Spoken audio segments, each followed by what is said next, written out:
بسم اللہ الرحمن الرحیم۔ الصلاۃ والسلام علیک یا سیدی یا رسول اللہ وعلی آلک و اصحابک یا حبیب اللہ۔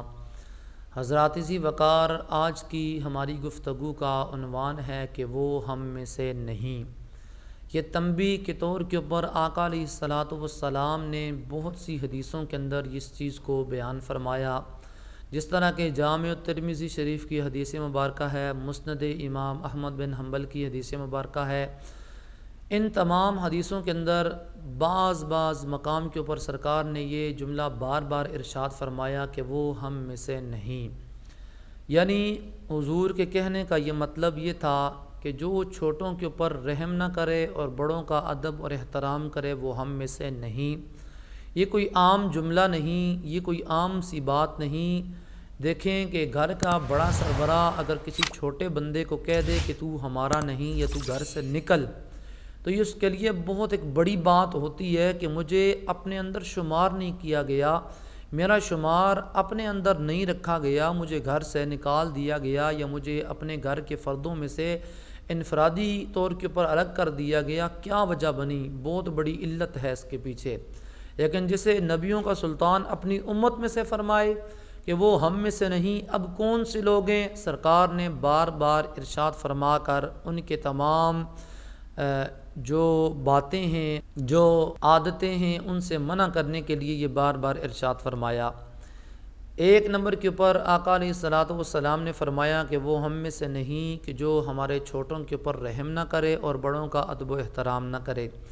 مختصر اس کی وضاحت یہ ہے کہ آقا علیہ الصلاۃ والسلام کے اس فرمان کا مطلب یہ ہے کہ چھوٹوں کے اوپر رحم کرنا چاہیے، اور بڑے چاہے جس حال کے اندر بھی ہوں، جیسے بھی ہوں، جس عمر کے اندر ہوں بڑے تو ان کا ادب و احترام ہمارے اوپر لازم ہے۔ دوسری حدیث مبارکہ کے اندر آقا علیہ الصلاۃ والسلام ارشاد فرماتے ہیں کہ وہ ہم میں سے نہیں کہ جو کسی کو دھوکہ دے۔ اس کا مطلب سرکار نے اپنی امت کو دھوکے سے منع کیا کہ کوئی بھی میرا امتی دوسرے امتی کو دھوکہ نہ دے، اگر وہ دے گا تو حضور نے فرمایا کہ وہ ہم میں سے نہیں۔ تیسری حدیث مبارکہ آقا علیہ الصلاۃ والسلام ارشاد فرماتے ہیں کہ وہ ہم میں سے نہیں کہ جو اپنی بیوی کے ساتھ بدسلوکی کرے۔ اس کی مختصر وضاحت یہ ہے کہ سرکار نے عورتوں کو تحفظ دیا، عزت عطا فرمائی اور ان کا خیال رکھا، اور شوہروں کے اوپر اس بات کو لازم کر دیا کسی قسم کی بد سلوکی نہیں کر سکتے۔ اسلام ہرگز تمہیں اس چیز کی اجازت نہیں دیتا، بلکہ اسلام یہ کہتا ہے کہ حسن ظن سے کام لو اور بہترین عمل کرو جس کے اندر تم بھی راضی ہو اور تمہاری اہلیہ بھی تم سے راضی رہے۔ چوتھی حدیث کے اندر سرکار علیہ الصلاۃ والسلام نے فرمایا کہ وہ ہم میں سے نہیں کہ جو جادو کرے اور کہانیوں کے اوپر عمل کرے۔ اس کے اندر اللہ کے نبی یہ بتانا چاہ رہے ہیں کہ میری امت میں سے کوئی بندہ بھی جادو کرنا نہ سیکھے اور نہ سکھائے اور نہ کسی کے اوپر کرے اور نہ کرائے۔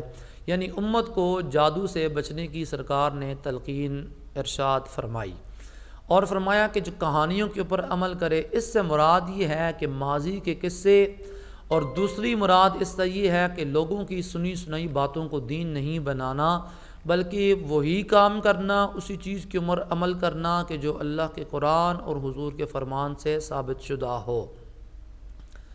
آگے حدیث مبارکہ کے اندر آقا علیہ الصلاۃ والسلام نے فرمایا کہ وہ بندہ ہم میں سے نہیں۔ کون سا بندہ؟ وہ بندہ ہم میں سے نہیں جو کسی کے لیے برائی کا سبب بنے۔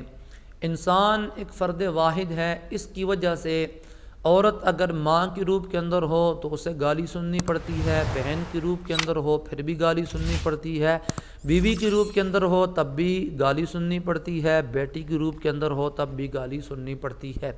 یعنی جو کسی برائی کا سبب بنے، تو ہمیں کسی بھی ایسی برائی کا سبب نہیں بننا چاہیے کہ جو ہماری وجہ سے کسی کی برائی کی جائے یا کسی کو گالی دی جائے یا کسی کو غلط قسم کی تشبیہ یا تمثیل دی جائے یا کسی کے ساتھ کوئی برائی کا ارادہ کیا جائے یا کوئی بھی ایسا معاملہ ہو کہ جس کے سبب ہم بنے۔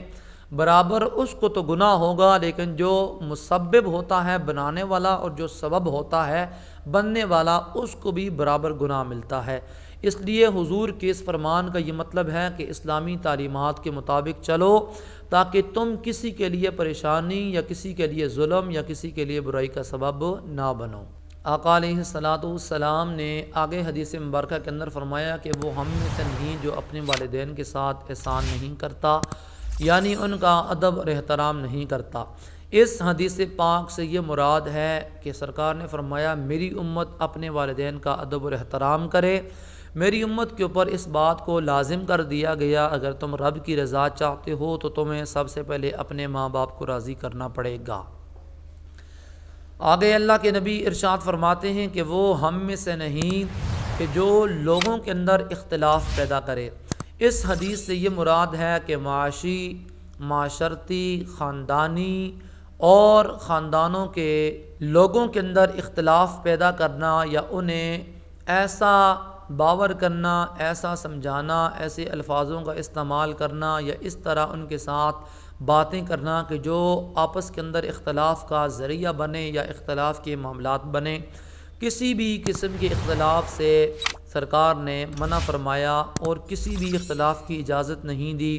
ہاں سوائے اس کے کہ تم کافروں کے ساتھ، یہودیوں کے ساتھ، مشرکوں کے ساتھ، گستاخوں کے ساتھ مکمل اختلاف کر سکتے ہو، بائیکاٹ بھی اس کا کر سکتے ہو۔ یہ تمام حدیث مبارکہ حضور کے اسوہ حسنہ سے ہمیں ملتی ہیں کہ جو آپ کی عادت کریمہ مبارک تھی، اور اس کے علاوہ آقا علیہ الصلاۃ والسلام نے یہ معاشرے کے اندر ایسی بنیادی ابتدائی چیزیں شامل کی اور ان کے فرمان اور ان کے آرڈروں کو جاری کیا تاکہ امت ان تمام کاموں سے بچ جائے جو اللہ اور اس کے رسول کی ناراضگی کا سبب بنتے ہیں۔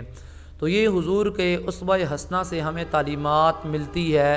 اس تعلیمات کے اندر ہمیں یہ چیزیں ملتی ہیں کہ جب ہم ان کے اوپر مکمل عمل کریں گے تو بدگمانی، غیبت، چغلی، جھوٹ وغیرہ ان تمام گناہوں سے ہم بچ سکتے ہیں، بلکہ ہم اسلام کے اوپر عمل شروع کریں اور حضور کی زندگی کے مطابق، آپ کے نقش قدم کے مطابق اگر ہم چلیں تو اس سے ہماری یہ دنیا بھی بہتر ہوگی اور اس سے ہماری آخرت بھی بہتر ہوگی، اور یقیناً کل بروز حشر اللہ ہمیں ان عملوں کا بھی ثواب عطا فرمائے گا اور اللہ تبارک و تعالی ہمیں اس کا بہترین اجر بھی عطا فرمائے گا۔